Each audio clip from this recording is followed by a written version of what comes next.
Hi, everybody. My name's Dave McRae, and this is Frank Riker and Darren Sands, and you're watching the Slaughtered Lamb Movie Podcast. Thank you for that, Dave. And we're talking about Friday the 13th, best of worst stuff, continuing with the franchise, and it's Jason Takes Manhattan. Sort of. Well, not really. He doesn't. But, all right, let's talk about it.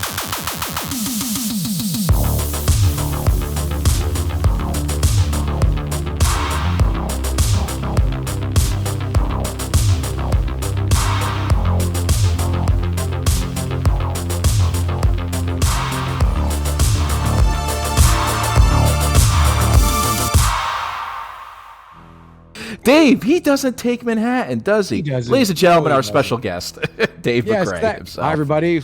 Thank you for having me back. I always love being on the show. Your favorite movie? Of all time, Friday the 13th, Part 8, Jason Takes Shit. This is... Jason takes the budget. Jason takes a nap. This is going to be fun. All right. Let's do this. We already did. We already started. No. I meant let's start talk about it. Best, right. Well, we're live. You know this movie was going to be bad because they got rid of the original opening. You know the Yeah. And it's God. Jason. Jason. Kill. Right at the Warner Brothers logo. It's Jason. What the hell is that? Oh, he's in this? God. Okay. Oh, but it's they got parts of Manhattan filmed in here. There was going to be talks about filming of Jason going to be at Madison Square Garden, the World Trade Center buildings, the towers there, Statue of Liberty at one point. It sounded good, and Darren said on a previous episode, as we talked about this during our Cruel Summers during the 80s, it was a movie that was supposed to be awesome. He's going somewhere in the city, especially a city that was such a piece of shit back then. And it had everything. And you saw that post, you were like, oh my God, this is going to be the greatest thing. It's just like Michael going to a different town, which he has plenty of times. No, he doesn't. But it was awful. It was awful because it was filmed mostly in Vancouver, that's right. Yeah. And there's mountains in Vancouver, actually. But where? We'll get to it. Everything about this movie is cheap. Jason's makeup, the sets, the kills, the locations, the cast, even the music. They didn't even bring Harry Manfredini back. They couldn't afford him. They brought in the guy who did the score for the TV show. It's true. It's just like, and nobody cares that anybody dies. Like, I don't care about any person here. No, when somebody dies, there's an initial. Oh, okay. I think we're gonna carry on. There's nothing. Nobody cares about anybody in this movie. It's just dreadful. It's dreadful. And then in turn, the audience doesn't care. When that happens, the audience doesn't care. That's right. Yeah, okay, so we'll get to the stuff that bothers us at the end, right before our best moments. But okay, for you, Dave, who was your best character in this piece of shit? My best character in this piece of shit. It's like saying, what's the best kernel of corn in this shit log? I think... Which one's less coated with shit? Right. That's what it is. I guess I'm gonna have to. I'm gonna have to go with maybe the dog. I think. Agreed. The dog. Toby the dog. But I mean, if we're talking about human, because he didn't, he was cute and he was there and he was. I was more wanting to know where the dog was for the rest of that movie. And how'd he get on that raft? Right, exactly. I'm dead serious. I think the dog was, I think I wanted to see more of the dog. But if we're talking about human characters, is it Renee? Was she the main blonde, like the Judy Greer type girl? Rennie, yeah, something like that. Rennie, that's it. Yeah. Rennie. I guess her, because the film revolves around her, I guess. So she's kind of the anchor, I guess. So you're kind of interested, I guess, in seeing where it goes, I guess. She's the anchor on a ship, pun intended. She tried to put the anchor down too during a storm, and I mean, I guess so, but everybody was lackluster, you know. Yeah. Yeah. Darren, how about yourself? Because Dave and I both agree it's Toby the dog. Yeah. I guess Rennie, you know, it's anybody who has to put up with that character, Charles McCulloch, deserves, you know, an award. He is probably the worst character, I think, across the whole franchise. Into it. Yep. Yeah. He's terrible. And you say he's like a well-known actor, Frank? He's quite a well-known American character actor? Correct. Yes, yeah. He was on Three's Company, which is the American version of Man About the House. He was on Three's Company as one of the main stars' dads. He was on. He's a good character actor. Yeah, he was terrible. In this, he's terrible. He's just hamming it up left, right, and center, isn't he? It's just, you know, he's almost like some sort of over-the-top school headmaster or something. Pedophile. What do you call them? Principal. A pedophile. Oh, come on. Let's be honest. Let's be honest here.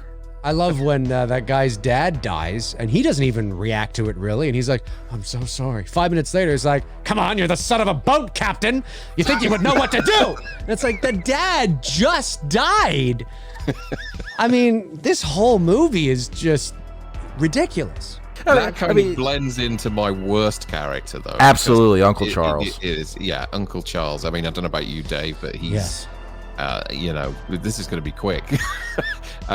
Charles McCulloch is as I said before, the worst character across not just this film, but possibly one of the worst in the franchise. It's a dreadful performance. Yeah, it's a dreadful character. I think he should have just went with it and had sex with a young blonde and just totally went with it. Like, just went with it. Just, I mean, it would have made his character more interesting because now he's got this secret that he's got to hide for the rest of the ship, and you know, no. And it would have made, you know, it would have titillated Frank as well. And was he Rennie's daughter? Or sorry, was Rennie his daughter? Niece. And the older lady was the aunt then, I guess, or the teacher, another teacher. Just another teacher, niece, teacher. Okay, I gotta think of that. You know, watching these types of movies, because I watched it this morning, and I'm sitting there and I'm looking at this. I'm going like, you know, come on, people that I like Part 8. What? Then you like shit. You like shit. It's not that. It is terrible. Come on, man. Like, what is this? The standards for things are so low now, you know? People just accept this. It's cool. It's cool. And this is the thing. I mean, like, you know, some people say that this is the kind of Halloween 5 of the Friday the 13th franchise. It isn't, because I can have fun with Halloween 5. I can't have fun with this whatsoever. You know, Jason Goes to Hell like is the 5. Yeah, exactly. But Jason in this looks like the look of him. I don't know why they insist on kind of trying to change the look of him. I mean, I get that there's different effects guys that work on these films, but why they insist on radically changing him? You know, Part 7 probably had the best Jason across the whole franchise in terms of the look and the makeup and the detail that they went into with the you know, the ribs exposed and the you know, the shoulders and things like that. And even in this, you get like, you can see his spine in parts. Well, I love when he first climbs up onto the ship and the gloves he's wearing have holes in them, so you can see his bare pinky, and his pinky is as white as mine. Like, there's nothing, like, it's like it's been manicured. Yeah, like it has, and his thumb is out and everything, and it's like, why isn't that looking like all like the rest of his face? Why does it look like he's wearing? I know he is wearing, you know, and I know he's supposed to be wearing gloves, but you know, there should be like a mummy hand under there or something, you know, not a human. It's been in his asshole. Right, exactly. That's what I was just gonna say. It's a, and Jason, and again, I know I've said this before, but I'm gonna say, you know, because I think there is value in this point. Kane Hodder is loved by many. He's a cool dude. His documentary was amazing. You know, he will be known as Jason for a lot of people, but he's not, and I stand by this, I've met the guy in person, I'm not saying he's tiny, but he's not as tall as some of the other Jasons. And when you look at promotional images with Hodder, even at cons or whatever, look at his boots. Look at those fucking heels on those boots. It wouldn't surprise me if in reality he was maybe 5'11", maybe, you know, 6 foot tops. The problem is that when you look at a lot of the men or the teenagers or the, you know, whatever he's coming up against in the movies he's in, they're all of like his height. And you know, I was noticing the guy on the rooftop when he's boxing him in this movie. Yeah, he's hunched down like this. And, you know, so it makes he's going like this and he's throwing punches and stuff. But there's a lot of the women in part 7 too are like his height. And not there's anything wrong with it, but I find that he's... a lot of that is that kind of backcombing that was going on back in the 80s, though, isn't it? So they're giving him an extra foot of That's hair. what it is. That's what it is. But I've always found, although Kane Hodder, I think his performance is good, I've always found that they have to, it depends on how you shoot him, you know, and for him to look imposing, because when you get a master shot and him and the actor are in the same shot together on the same level, 9 times out of 10, even the women are close to his height. And they have to sort of mirror it or mask it somehow where, you know, they'll cut on the action so the girl's already falling or you know, whatever it is. He's not, I'm not saying he's tiny. I mean, look, I'm 5'8", he's taller than me, but he's not Richard, was it Richard Brooker? I think it is. Yeah. Brooker, yep. He's not Richard Brooker. He's not Ted White, who were probably, they just seem taller. They seem more, you know, anyway, it's a thing I know that a lot of fans right now are going to watch and be like, and I get it. I get it. He's as intimidating as he could be in all the films. No, not in the Masters. You know, when you see him in the Masters and he's not intimidating, but I found there's a moment in part 7 where the girl and the guy, Tina, I guess is the one in 7, right? And she's there and she's like, I think there's somebody in the corner there or something, and he's in the corner, but they look like almost the same. I don't know. There's something about Hodder. There's something about Hodder's stature that's just never worked for me.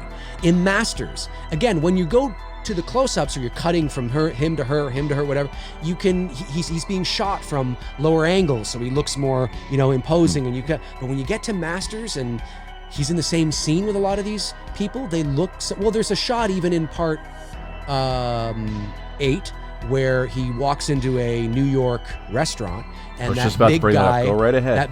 That big guy comes out from the back and is like, all right, you're out of here. He's taller than him. Now, he was a big guy. He's way taller than Kane. You know who that is? Who is that? Ken Kurtzinger. Oh, I didn't know that. That's cool. I didn't know that. That was the guy who took over in Freddy vs. Jason. I didn't know that. Oh, really? Yeah. I didn't know that. Okay. Very cool. Very cool. He's a Canadian guy. I didn't know that. Well, now I know that. Well, the point is that when it's very brief, but when he walks up to him, there's a significant height balance. And girth, like you said. Right. Shoulders. Kane Hodder is, like I said, he's a fan favorite. He's going to be, and I get it. He's a cool dude, and he plays the character. He plays him how he plays him, and he's Jason. Absolutely, can't take that away from him. But there's just sometimes in master shots, those are the shots when, you know, it's, you know, everybody's in this kind of scene together, and I'm like, he looks kind of small, and then I'm like, geez, I'd look really tiny. but small because, you know, if he's 6 foot, well, most men are like 5'11", 6 foot, 5'10", you know what I mean? So there isn't that difference you get with, like, you know, somebody who's 6'4" or 6'3" or something like that, you know. Yeah, but anyway, that's a I always think and I said this on our last episode, you know, I do actually like the variety that Kane Hodder's brought to the role. Yeah, I do think that he's the right Jason in all the wrong films. It Correct. would have been really interesting to see what he would have done in some of those early movies. Right. Because some of the mannerisms and that he brings to that role, yes, I always find you know, what he lacks in height and build. Yeah. There's mannerisms and the odd moan and groan and head movement. Yep. Kind of make the up breathing. for that for me. Yeah, the breathing. Yeah. Although we'll get to the breathing in this movie. This sounds like a Darth Vader choking or something. But anyway, shout out to Kane Hodder. We love you, Kane. It's not. It's just a thing. It's just a thing for me where I'm just. It's just sometimes I'm like, oh, I don't know. It's kind of, you know. But he's an awesome dude. I was starting to think he'd refused you an autograph at some stage. No, not. I love Kane. I've actually never met him personally.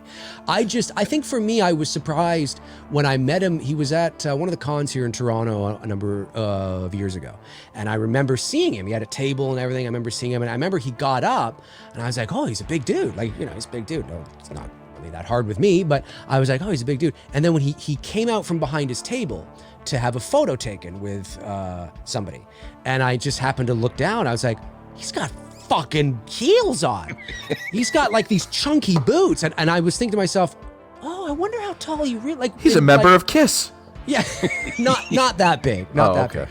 big. But I remember thinking, oh, if he's 6'2" in these boots, he's probably only like 5'11" or 6 foot, and real life, which is extra short. 3 inches or something. Yeah, it's not short. You know, he's not a short guy. He's just not as tall as I think people think he is. Yeah. As me. Right. He's not as tall as me. I mean, I'm clearly very tall. I'm not. You look at me, you go, Dave. Oh, there you are. Russ. Okay.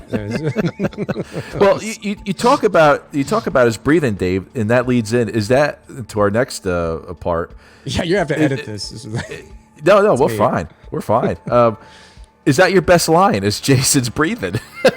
No, it's not my best line. My best. So we've done best and worst characters, have we? Did everybody do their best and worst character? I guess we did. Did you do your worst character, Dave? Oh, it was Charles McCullough. Yeah, it's same. Yeah. We all agreed. The pedophile Uncle Charles. Is this my worst line or my favorite? Best line. Best line.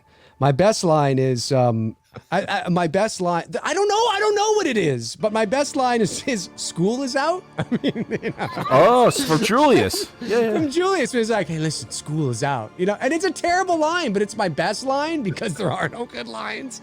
And I just thought it was a silly thing to say, so I just chose school is out. Because I was looking for like really good lines. There's no Shakespeare in this. And there's nothing. So that was a line that stood out to me that's corny as fuck, but I think it's just hilarious that it's in the, like, who would say that at that moment? Listen here, pal, school is out. It's like nobody says that to their teachers. Nobody thinks to say that. You want to say it to your teacher, but nobody does. Should have given him the finger instead. I know. I think that's my best. Take that with a grain of salt. It's nothing, honestly. I was kind There's of nothing. watching That's this afternoon, and I was thinking, what the fucking hell can I pick for this? There's nothing. There's one bit when Renee takes control of the situation and decides that she's going to go up against him. And she turns around and says, something along the lines of, he didn't get me in the lake and he's not going to get me now. And it's this whole fucking lake thing that you've made up just for this film. I know. Do you know what I mean? No one's even heard of it before. Do you know what I mean? And he's still a kid. Correct me if I'm wrong, and I sincerely mean this. I don't, and hopefully the audience who's watching this, I mean, your audience will understand this, but anybody who's new will get that I'm not, but there's a moment when the kid is coming through the porthole or whatever, and he's it's the mirror. I think it's the mirror in the bathroom. The kid looks like an Asian kid. He doesn't look like a white kid like he does earlier and later. He looks like a completely different ethnicity. I don't know if that's just me or if that was a different kid, but I remember the moment where I was like, again, not that Asian kids can't be little Jason. I'm just saying for continuity, it looked strange to me. I don't know. I must be the only one that thinks that because I've never heard anybody else say that. But you guys ever notice that kid was not born, with any birth defects? He was absolutely a normal kid. Jason was born normal, and then later on he progressed into this, circus freak. It makes no sense. And 90% of the movie's on a boat. Anyway. Frank, your best line. My best line comes from the deckhand, and it was, he's come back, and you're all gonna die. Yeah. That's all he says. He's easy. I know. He's the, what's his face in this movie? He's the Crazy Ralph. That's it. You're all doomed. That's him. I paid around about $140. We talked about this before, but I paid about $140 for this movie on VHS when it was first released. They didn't do kind of sell-through videos straight away. You would have to wait until the sell-through version came out. The rental version came out first, and then And yeah, I paid. I went to a little shop, and a video store, and I said, "Look, I will buy that off you up there," because I was so desperate to see it and own it. I hadn't even seen the movie, and the tag was on the front, $89.99, and I bought it. And I got home and I watched it, and I was just like, "This is just dreadful." Even as a I've been fucked. 17-year-old kid at the time, I was just like, I felt I'd saved up for it for ages, and I just felt so deflated after paying that money. Wow. It was awful. It made you not want to visit the States. Yes. Wow. Oh, of course. That's brutal. That's brutal. Well, or Canada, you mean, Frank? You know, either or. It's all the same. Yeah, Vancouver. That's right. Vancouver. It's all the same. It's true. At the end of the day. We got the same landscape. Okay, Dave, your worst line out of the many that are in My this movie. worst line is sort of a moment, and it's when Rennie is her name, I guess, right? She gets, quote unquote, accidentally pushed off the boat, and the teacher doesn't even respond. She goes, ah! And the teacher's like, and then looks back at the other girls, and the girl's like, it was an accident. The teacher's like, and then she says something. She does say something there. I forget what it is now, but it's when she brings her back onto the boat, and she's sitting there. Does she say, you want to talk about it? Yes, that's what it is. It's something like you want to talk, or it's that, or she's saying something like, I can't swim. Did you ever think about getting lessons or something? It's like, why are just you at that moment? At that moment. At that moment, I thought about it. Yes, that's what. But it's just the fact that that's what. Did you think about getting lessons? Like, you're not even like, are you okay? Oh my God, do you need any help? Like, she doesn't give a fuck. That teacher doesn't care about Rennie at all. When she goes over into the water, there's no, oh my God, Rennie! No, it's just. It's like watching where your penny goes in a wishing well, right? Yeah, it just doesn't, that's what it is. There's no response. There's no reaction to her going into the water. I mean, there's no like, oh, geez, oh, no, it's just, oh. Bitches? And that's what it is. That's what it is. I have it written here somewhere, sorry, but that's what it is. It's the, did you ever think about taking lessons? What? Like, in that moment, that's what you say? Did you ever think about not getting shot? Yeah. right. Exactly. Yeah. All the acting is terrible. Good God. Oh, Darren, your worst line. I could listen. Like the best line, to write down the worst line for this film, I could just slam the script on the table. It is dreadful. That's funny. That's true. It's I just wrote down everything that Charles McCulloch says. It's just dreadful, overhammed and just so condescending. Yep. Every line that he comes out with is so bloody overcooked. Over the top. Yeah. It's just. Yeah. I can't tell you. Right from the first time I saw this film, that character just grinds my gears completely. Yeah. He's one of the things that makes this movie almost unwatchable for me. Mm-hmm. Yeah. Did you like the part where he was getting seduced by his student? I was watching that today, and it's that kind of, it's that, he gives it all that sort of, who do you think you are? I'm your school, what is he, a principal or something like that? I'm your teacher, young lady. I should be on top. Right. What do you think? That would have made it more interesting, right? Yeah, it would have. It would have actually. Oh my God. My worst line is probably the worst line ever in this series. Just like when I said that Jamie's line of Uncle in part 5 was the worst ever, this one takes the cake. And that is Jason talking for the first time, saying, Mommy, don't let me drown. Mommy.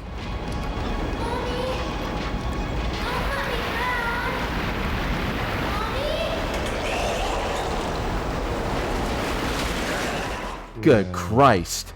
In a kid's voice. It's interesting. I was watching the Crystal Lake Memoirs part on this film today, and originally, so obviously Jason kind of ends up transforming into his kind of younger self at the end of the film. Right. The whole He's normal and idea- still alive. Yeah. The whole idea initially was there was this giant Jason head that they built, and the young kid was going to come out of his mouth. Oh, They actually built this fucking giant head, Jason head, and put this young child inside, putting his hands through his mouth. And That's then- all. There's a child in all of us. one Oh of the my producers God. said, yeah, we tried it and it looked a little goofy. It's like Oh. a little. Right. Right. I guess just the idea of Jason drowning in the water that's rising up and Toxic his body, waste. Right, but his body just disappearing. And then you just see the mask there. Like, why are we even seeing the little boy there? It's unnecessary. Just the water subside, he's gone, and the mask is just there. That's all you need. Yeah. That's all you need. Fuck, Really that is bad. That is bad. Dave, your best kill. Oh God. Your memory of this movie. That's your best kill. I mean, there's not really. The consensus is Julius's head being punched off, which is kind I of know. hokey. I know. Kinda but hokey. It's too hokey. It's too because if he had that level of strength, why is if I knew I could do that, if I knew that I could punch that hard that somebody's head would remove from their neck and shoulders and just fall off, I'd be doing that all the time. I'd be so excited. Yeah, every chance I get. That's what I would do. I would do a Friday the 13th movie where every kill is him knocking somebody's head off. It's I get that it's cheesy and it's fun, and I get that's why it's probably the best kill for a lot of people, but I'm going to go a little traditional, and I'm going to say, although I'm best, that's the problem. Best, there is no best. Less You know, cringeworthy. like, you Are know, you complaining about the film or the format of our show? me or Frank? No, you, Dave. Me? No. I'm just saying. I'm like best. There is no best. I'm gonna say that it's probably gonna be. I guess the. I have two here that I'm going back and forth on. I just don't know which I want to pick. Put them both in there. Put them both. Why both of not? Yeah, I guess I'm gonna say. I guess the girl that gets killed in the disco, you know, where Kelly she's Hugh, on the yeah. on the track there, on the the stage, but it's nothing. He just picks her up and strangles her. But I think what I like about it is that it's very sort of retro in the sense of it's clean, it's defined, it's not overly hammy. It seems realistic. Like that's what he would do. A He good would old pick classic somebody kill. up. Yeah, and just strangle him. We see her feet going like this, and then they stop. Then he just tosses her like a bag of potatoes onto the stage, and I like it. For me, it's just, you know, I know it's not cool or it's not bloody or whatever, but it's just very traditional, and you know, I like that. So I guess that'd be my favorite. Darren, yourself. I have to go with. I looked at all the kills, and there are some quite imaginative ones. I think the film with the most imaginative kills, I think, is Part 7 that Frank and I recorded earlier today. It's just a shame that the full vision of those wasn't realized. You know, Right, the 'cause- MPA got their hands on it, and they did. just cut it to ribbons. But there's one kind of kill in this which we haven't seen before in the franchise, which I thought was quite cool, and that was the guy in the, I think his name's Jason, the guy in the sauna who's lying down, and Oh, yeah, Jason there's him. picks up the hot coal Yeah, and plunges it down into his stomach. I forgot about that one. Yeah, which I thought was, you know, was And you see some of it catch on fire too, still Yeah. burning in Yeah, his yeah. stomach. Yeah. It's also mind because it's almost it almost reminds me of Temple of Doom. You know, the Mularam, Sularam. You know, I thought that That's was right. very cool. That's probably where they lost all their special effects money. Is probably just on that one, Probably. one kill. making a torso and having a Yes. fake hand with a hot coal go through it. That's it. That's it. All right, everybody's worst kill. Okay, Dave, you first. My worst kill is the first kill of the movie. And it's sort of just that sequence when it's everything that's there. It's like, first of all, why does this guy on this little cruise boat? They're in this little cruise boat. They come to Camp Crystal Lake, which I guess is now called Camp Crystal Lake again. Was it called that in part 7? No, it was Forest Green or something like that. Yeah. Okay.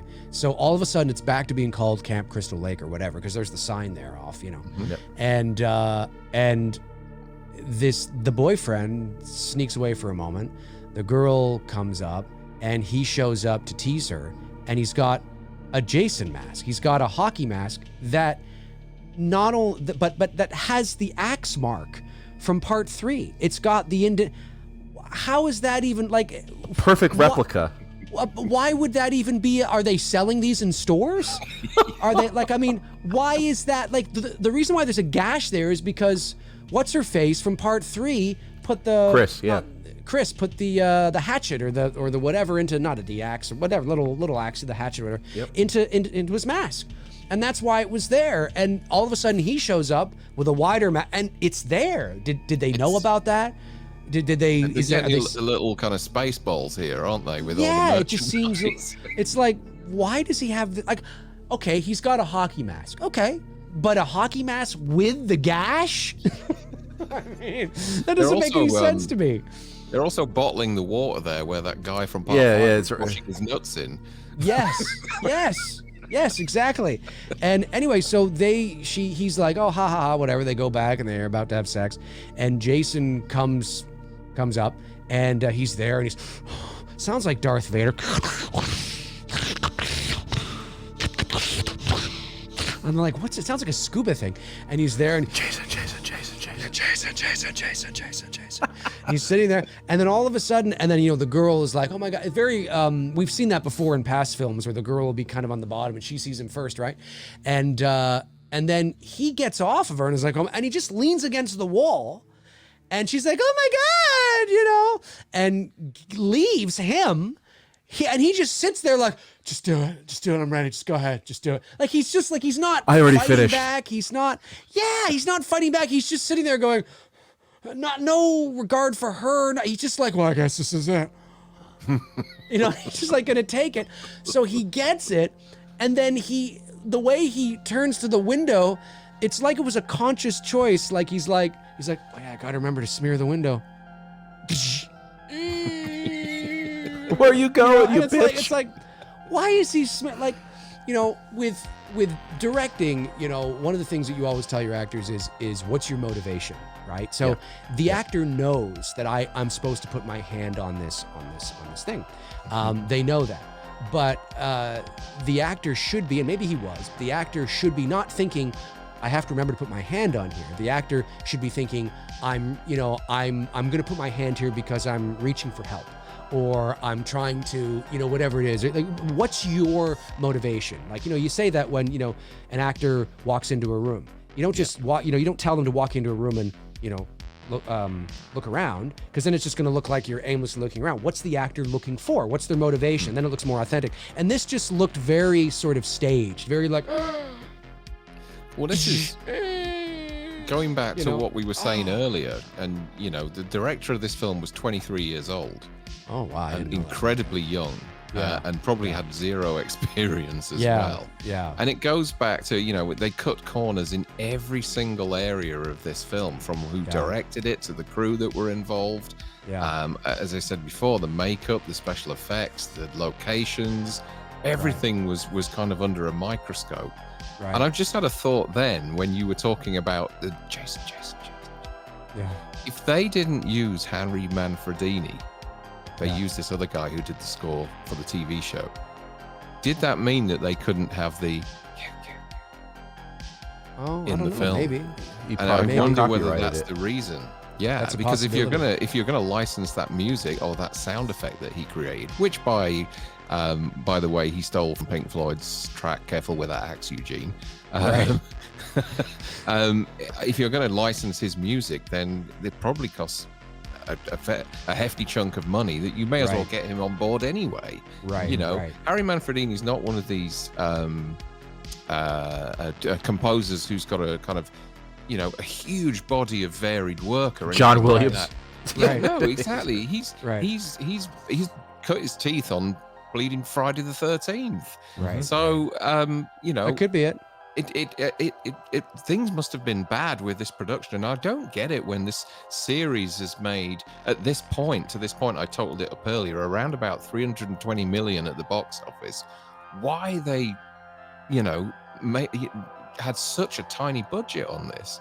It kind of doesn't make any sense. But I'm sure, I think Paramount were coming to not only the end of the franchise, but the end of their tether with it all as well, weren't they? I think so too. And what else do you do with him? Right? They've just exhausted. They've gone past the threshold of anything sensical, and they just figured, let's put him in New York, which was just silly. It's Jason didn't start. I don't believe he started out as a like a universal monster type character, and I don't think that was the intention. But I think he grew into being very spacebally, right? And just, it just was nonsense. But so that kill for me is it's the whole thing around that, and it also includes her.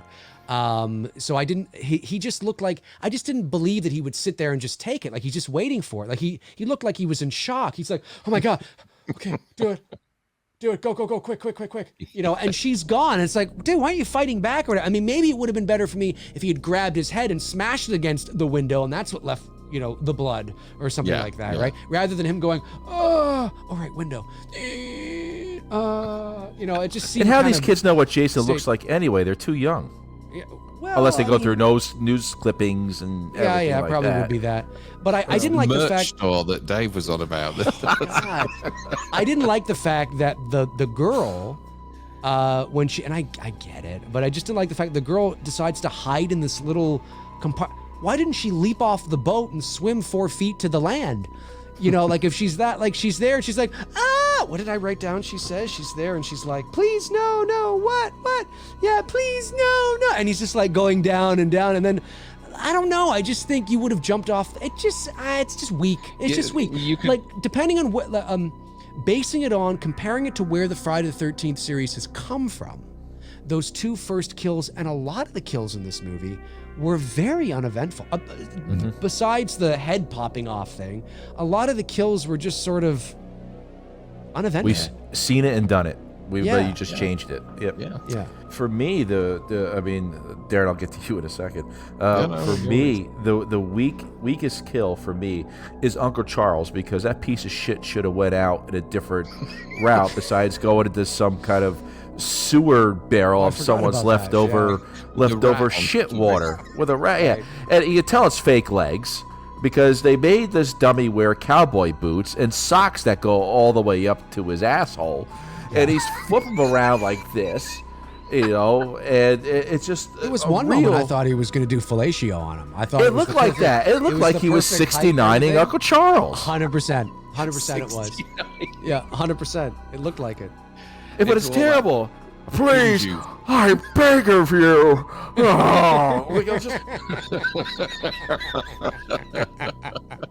Fuck you, Uncle Charles. Oh my God, it was funny. All right, Darren, your worst kill. It's definitely the Julius getting his head punched off, because I kind of like the idea of him taking him on. I really do. And it's kind of like Brady on the staircase when he decides to square up to Michael and throws a few punches at him to no effect. But the way that they talk about this kill in documentaries and everything, the way that Kane Hodder in particular talks about it, it's almost like that they'd created the chestbuster scene in Alien or something. So excited and fond of this moment, and it's a really cool scene, and just the audience loved it. It's terrible, and that one. I mean, it doesn't even. I mean, you would appreciate it more if he kind of knocked it half off or just broke his neck with the punch. Right. There's no impact when that fist hits the head. That's right. It's just like a sword or something that goes through. It's cut on the action. So you hear the sound, but then it quickly cuts to the lower angle shot of the head just falling over. So you don't really get a sense of the impact. like you said. It would have been better if he had knocked his head and they did makeup.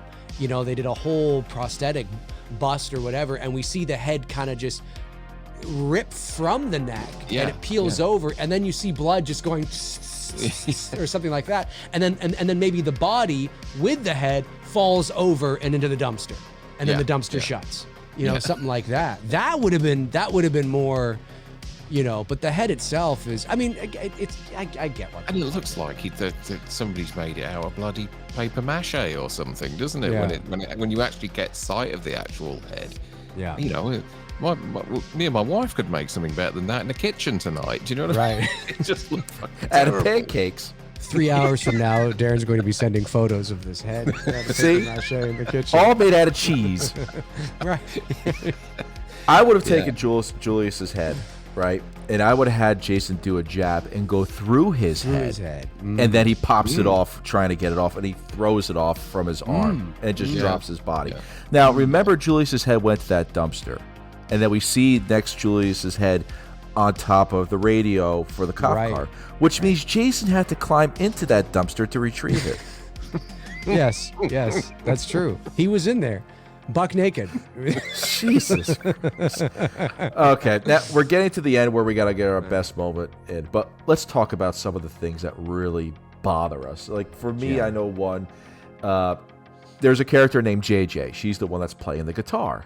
You know, she's my type of girl. She's very sexy, a little meaty, because that's how I like them. But the thing that bothers me is that she goes in the room. Shut up, Darren. They go into the boiler room, and her hair gets so poofy that it looks like she was cousin It. I could have sworn that her kill too. That maybe just a few frames. Maybe I'm wrong. But the blood splatter on the lens happens a few frames before the actual impact of the guitar. I agree with you. I could be wrong, but I think it was just a little premature.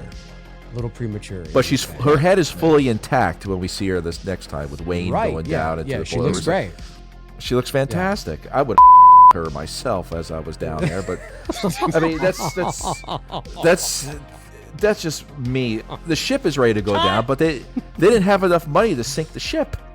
Right. It's just a side cardboard cutout, and they're coming down in there. It's just, you could have stayed on the boat. Jason actually never sets, I think, on land until like the minute 10 mark, an hour 10 mark. Yeah, something like that.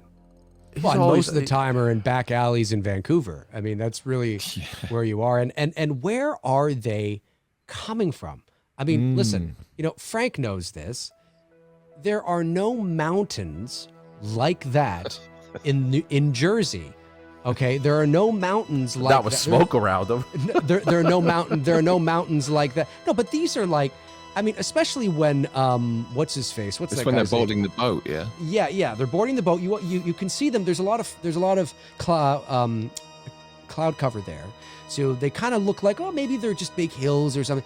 But there's this one particular shot when Rennie is talking to, what's his name? Sean, is it? Or what's the Sean. guy? Yep, Sean. Sean, is her love interest, Right. They come, they see each other for the first time in a while. And if you look in the background, you can see the clouds have sort of moved away a bit. And you see like the white caps of these mountains. And it's Rocky like, Mountains. Well, yeah, that's the Canadian Rockies. And I'm sitting there and I'm like, where are they? Alaska? Like, where are those? That's not, we don't have that kind of terrain in the Northeast, Ontario, whatever. That doesn't, where are they? Like, They're where is this park. supposed to be? Where is this supposed to be? And people they don't care. So they get on this boat and they're traveling. Where are they going? Well, I guess they're supposed to be going to New York, but where are they coming from? That's what I want to know. Where is this? Is this supposed to be just around the corner from Crystal Lake? Because that little cabin... That's where they first get on the boat, is at Crystal Lake, isn't it? I don't think so. No, the boat leaves Crystal Lake, which the real Crystal Lake doesn't... You can't put a yacht to go out of Crystal Lake into a street. No, it doesn't fit. But that's the whole thing, isn't it? That's the whole... there's two questions here, isn't there? There's one is how did that boat get from the lake to where they're going, to the sea? To the dock, yeah. Because they never, And the other question is, how does Jason get back to land? Right. When he Walks. leaves the ship. But we know on the little cabin cruise or whatever, right? At the very beginning, when Jason gets the mask and he kills those two people, there's that shot where it kind of, you see the land and then the boat slowly kind of comes into frame like this. And there's a little sign that says Camp Crystal Lake, but like the A and the L are not there or something, right? You can kind of see that. Yeah. So they're there, and then in the morning when the actors are boarding this bigger cruise type boat, An oil tanker. right? You see that little kind of yacht coming into frame there. That the we're all doomed guy sees it, and it's like, well, so it's come from Crystal Lake. They were Someone dead. towed it. Did Jason drive it? Because the others are dead, and where are they what is the location that morning with the mountains in the background? Where are they? Because that, I'm telling you, for those of you that don't live in this part of the world, they don't exist. And not saying we don't have hills, we do not have snow-capped 10,000 feet mountains in this part of the world. That's clearly, I can tell you, that's Vancouver. It looks like Vancouver because it is. So, but in the movie, I don't know where it's supposed to be. Or Utah, right? Or Colorado, or it's not Jersey, that's for sure. No, oh God, So no. I don't know where. I just want to know, Friday the 13th 8 fans out there, where is that supposed to be? And like Darren said, where how do they get from there to New York? Jason There's this picked it big up. Storm and everything, and they're on like the ocean, and there's that scene where they're clearly in a studio, but they're like rowing the boat and stuff, and all of a sudden they're like, hey dude, we made it, look, we made it, man. Like, oh, look at that, man. You did it. He did it. He would look like he was inebriated half the time, just kind of rowing without looking and stuff. And Uncle Charles taking a nap in the back. oh, but Uncle Chuck, the best was when he goes like this. Uncle Chuck, he's like, he gets up and he looks and he sees the Statue of Liberty and he's like, and then he looks at his watch like, wow, we made it on time. This will be good. I mean, like he's still worried about the field trip aspect of this. You know what I mean? It's like, Well, he checks Didn't his know this, watch. did you? Well, he had a compass on his watch. You want to make sure that they were in the right direction. Oh, okay. He had a compass on his watch. It's just awful. It's awful. And then they get onto the land, and Jason sees himself on the billboard. It's cute. Whatever. I get that, but It was a great trailer, I'll give it that. The teaser trailer for this film was fun, but it promised a hell of a lot more than it actually delivered. And that's why one of my best moments in this film is actually the brief moment on the tube train, is a glimpse of what we could have had, without the budget constraints and if all those things hadn't got in the way. We could have, as Frank mentioned earlier, we could have had a great sequence of him fucking, tearing up Times Square like, like the American Werewolf tore up Piccadilly Circus, going around and just hacking and slashing. like John Wick style, just all over the place. It could have been great fun. And like I say, the tube train moment is the only real, the only moment where I feel like, he's in New York now, and he's probably in the fucking metro system in Canada or something. He could be. Yeah. So that would be my best moment of the film. And with that New Yorkers brief not moment. giving a shit. Right. They're just Right. like, And I like too when he went into the diner and threw the Lifting guy, up his the mask. future Jason, into the glass there, and I like, because again, that's what we could have gotten. Him going into multiple places like that. He's just tearing up diners and he's tearing up restaurants and landmarks. Like he takes the elevator up to the top of the Empire State Building. Ding. My best moment for this movie is Jason lifting his mask to the punks. Yeah. They're like, yo, man, it's cool. It's cool. Yeah. I thought that was actually quite funny. It was The only funny. problem with that is, though, his head looks like it's made out of Lego or something. It's shocking makeup. The makeup in Part 7 was just incredible when he's unmasked. Yeah, but in this, he's why is his head kind of yellow now? Is that because he's sort of been underwater for a while, or? I guess. Well, his face looks like the ghoulie coming out of the toilet on the poster. It doesn't does. The Ghoulies. That's right. That's right. Yeah, I forgot about the Ghoulies. But That's Dave, right. what is your It kind best of looks moment? like Terrence and Phillip Oh, Jesus. My best moment. What sums up this Well, shit for you? You guys had some good ones there. My best moment. Actually, you know what? I can tell you what my best moment is. It's just after he kills the. But you know, it's me. After Rennie is she's injected with that thing, right? And then there's Heroin, that guy yeah. that's on top of her, and Jason comes and kills him, and then. The guy with the gun, he comes up with the gun, he shoots, he's out of bullets. Does Jason kill him right there? I just watched this morning, I can't remember. Does he run off or something? He shoves his head in the pipe. Right. Okay, so then he must have heard something. It's a shot. My favorite moment is this one shot where Jason is, he's finished doing that, and then I guess maybe he hears Charles or something, I can't remember, but something behind him gets his attention, and he does one of these, and he goes like this, and he looks, and it's the way it's lit, that in a vacuum, that moment, that shot looks really cool. Hodder looks really cool, the way he turns like this and he looks, and just the one kind of light on the side of his face, and then he walks away. You know, I think he walks away, maybe it just cuts, but that I really it stood out to me. You know what I mean? It's almost like he's saying, without words, I haven't forgotten about you. Yeah, there's that. I just like the way it looks. I just like the way they lit that shot. You know, there's character to that shot. They crafted the lighting in that shot. I mean, they craft the lighting all the time, but it felt like they paid attention to how are we going to light him here, you know, and to make him look cool.